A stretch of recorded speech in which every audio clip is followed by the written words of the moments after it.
People, Deluded, I'm back again. Good morning, and I hope you're all doing well and safe. You know, good morning, good evening, good afternoon, whoever you are, wherever you are on this earth, depending on your time zone and things like that.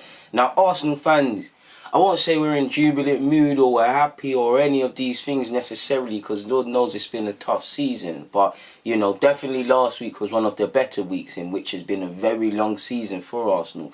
We know, you know, now it's come out that we've got Newcastle. Well, it was going to be Newcastle or City. It's now City in the semi-finals of the FA Cup.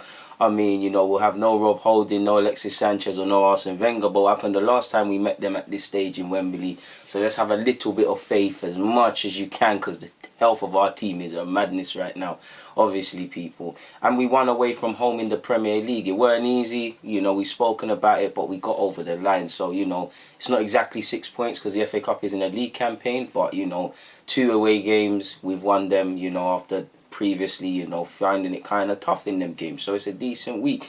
It's irrelevant now because obviously we go to Norwich on Wednesday, which, you know, they took Man United to extra time. They lost 3-0 to Southampton. Ironically, a game I was watching to preview Southampton. But that first half, they could have really killed Southampton and won 4-5, 6-0. So Norwich do have good things about them. And obviously, with that being said, we've got to play Norwich, we've got to play Watford, and there could be others. But, you know, this is a time of the season where even if they go down, you see some bounces in performances or shocks in results in terms of, you know, the lower league teams as they're fighting relegation and fighting to stay in the league. Now, in relation to our game, obviously, at the weekend, almost it's actually gone blank as to who we actually played now, people. I'm not going to lie to you lot. Well, who did we actually play? Because we played 2 this week. We played Southampton and, yeah, apologies, we played Sheffield United away from home. Now, Sheffield have been poor since the restart by their own standards. There was always... Listen, even if you look at Liverpool, I'm sure if you was to ask Klopp or, you know, their data analytical men and things like that, I'm sure they would tell you there's at some point in the season, maybe not necessarily a drop-off, but there's been a sort of, they've hit a roadblock. Like, you know, I'm sure there was a point Liverpool didn't win in a couple of games, so I'd say that. So with Sheffield, you know, they've been performing above expectations.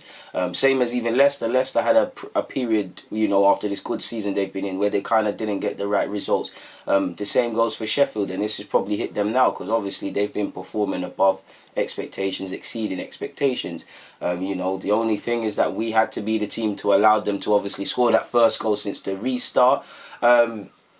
So it was a positive game. There were some positives for Arsenal to take from it. I liked how we played 3 at the back and it didn't seem like an issue. I can't moan about the pivot, which is my concern about whether we do that or 4-4-2. There is a lot of things. That being said, obviously, but can't really draw it to scale, but I'm pretty sure you all saw, you know, But from what I was expecting, I'm sure Sheffield United probably tried to change things up. I was expecting an onslaught of throw-ins and headers, and I'm sure a lot of you, when you were seeing them long throws by the Sheffield players, were having flashbacks of Stoke.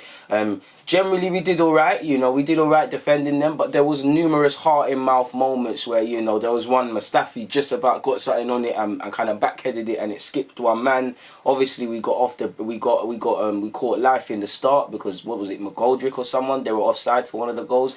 There was a couple of times, whether it was corners, whether it was throw-ins, whether it was whatever, aerial threats. I think we did okay, but we can do a lot better. We need to improve in that incident because, you know, that's where the goal came from. Forgive me if I'm wrong. It was either a throw-in or a corner. I can't remember. It's quite early. I think it was a throw-in. You know, Holding makes a meal of it, or was it Mustafi? One of them makes a meal of it or attempts to header it. Kolasinac boots it in, and then you could see how that was happening. But the cynic in me would say you could see that happening. You could see that that's where Sheffield were going to score. I think, you know, we lost the aerial battle really against Ollie McBurney. He was very good in the air. You know, he's very tall. He's got a lot of size. That's to be expected. So I felt, you know, if we were to look at this game and where we could do better, you know, defending crosses, defending set pieces, defending long throws, just overall improving in the air.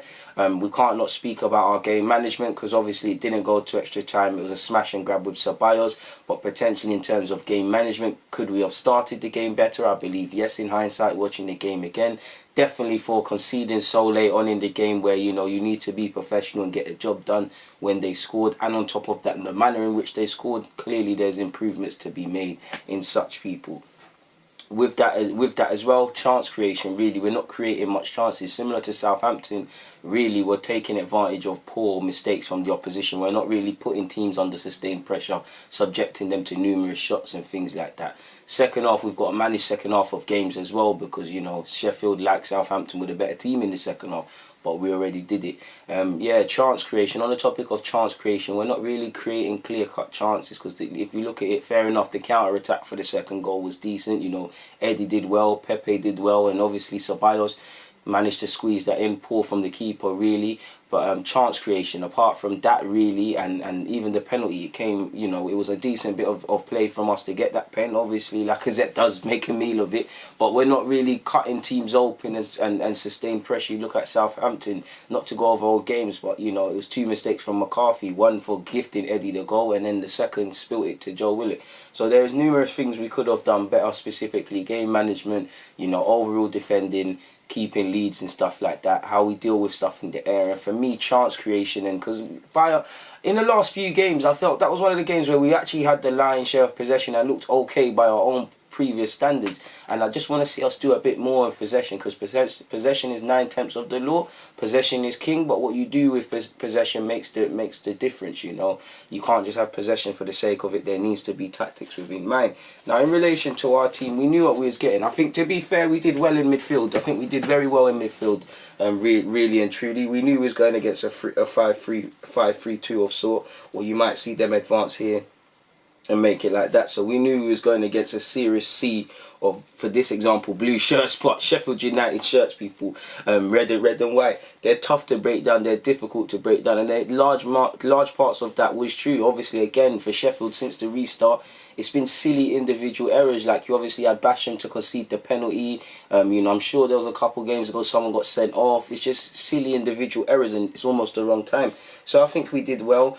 McGoldrick is a street smart striker. You know, I think he played quite well, but I think we rose to the challenge. I think we did quite well to keep Ollie McBurney at bay. It's just in the air we lost that all.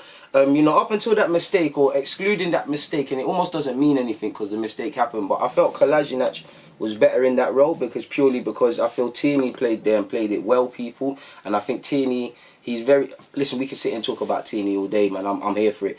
But I just think he's more disciplined than Kolasinac. I think, you know, Kolasinac is better when he's got the freedom to be a wing back, and I think Kolasinac was disciplined in that back three, to be fair with you. And the only thing I have to say about his performance was obviously that mistake, people. Tierney's Tierney, you know what you're gonna get. You saw him putting in numerous passes, you saw him actually dropping, and again allowing Kolasinac to remain deep and stuff like that. It was quite decent playing in this 3-4-3. Obviously, you had the wing back of Tierney and Maitland. Maitland is always going to enjoy having not really to defend, even though he did well in that regards. And what I liked about it is, Maitland now might not be perfect, but instantly you saw PEPE improve, because PEPE, let me make you narrow, PEPE had someone on the overlap. When he comes in, there's someone either there for an option or making a decoy. Even that, PEPE could stay, I mean, Maitland could stay quite up here. If I paint a picture, Maitland could stay here. Our fullbacks could get higher as well, you know, a high line and things like that as we push our midfield in higher up the field. This allows PEPE, like you see, to come inside or start off a bit out wide. You know, typically, no disrespect to Bellerin, but Bellerin's not expensive, so you see PEPE dropping back there. There's a lot PEPE has to answer for his own accord, but there's that, man. So I think the fullbacks, more so Tierney than Maitland Niles, were quality. You know, you've always gonna, Bukayo Saka is always gonna give you a shift out there. I think he played more as a midfielder in this game, personally, people. Like, he technically would start out there, but I think he drifted inside. He actually hovered about quite a lot. He was over here, he was over there. I just felt he played a bit more like a centre. Because this ain't painting the best of the pictures. I think he played more like a centre mid. He dropped in, and obviously when you've got Kolasinac down there, when you've got Tierney up here, when you've got Saka dropping deep or coming in, obviously you've got Xhaka who's going to gravitate towards there. Is there no coincidence that our left-hand side is where the problems are coming from, but our right-hand side in that game looked equally as good as well, people?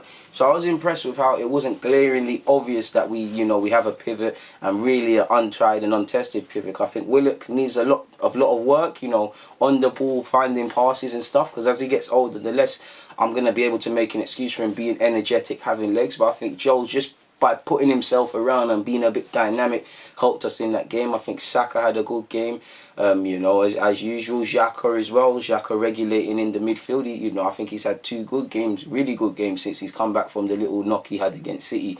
But tactically, that was it. Like I said, the main points really is how we managed the game, because we conceded late on, and ifs and buts don't win games, but it could have been a different day. feel we need to clearly have, when we have possession, we need to do more with it. We need more movement. We need to have more shots. We need to create more clear-cut opportunities where you have to put the keeper under more pressure. Because Dean Henderson didn't have to make too many saves in that game, people. So, like I said, chance creation, game management, and what's the final word? Like I said, game management. Just overall concentration in relation to defending people, because it's a cheap goal to concede. And like I said, main one as well would be set pieces, long throws, early crosses. We need to do a lot of work on that one there, personally, people, because you could see it coming, sort of thing. But it's a minor. We did what we needed to do. For PEPE, he had a good game, like I said already, people, and it's good for his confidence more so than anything, man, because he's been doing his thing. You look at it, people, and what? PEPE has been directly involved in 16 goals this season, 8 goals, 8 assists. Only Pierre-Emerick Aubameyang has been involved in more goals for Arsenal. And so Pepe's clearly got the talent, people. And I think TIERNEY, you know, I really like TIERNEY, man. I've got a lot of time for TIERNEY, really and truly. But yeah, man, it was a good game from us. We did our job well. Large and all, by home standards, it was a good game. We got over the line. We're through to the next round of the FA Cup. And now we focus on Norwich. For now, people, Deluded, I'm out. Please comment, like, subscribe. And yeah, man, all your support means the world. But for now, till we meet again.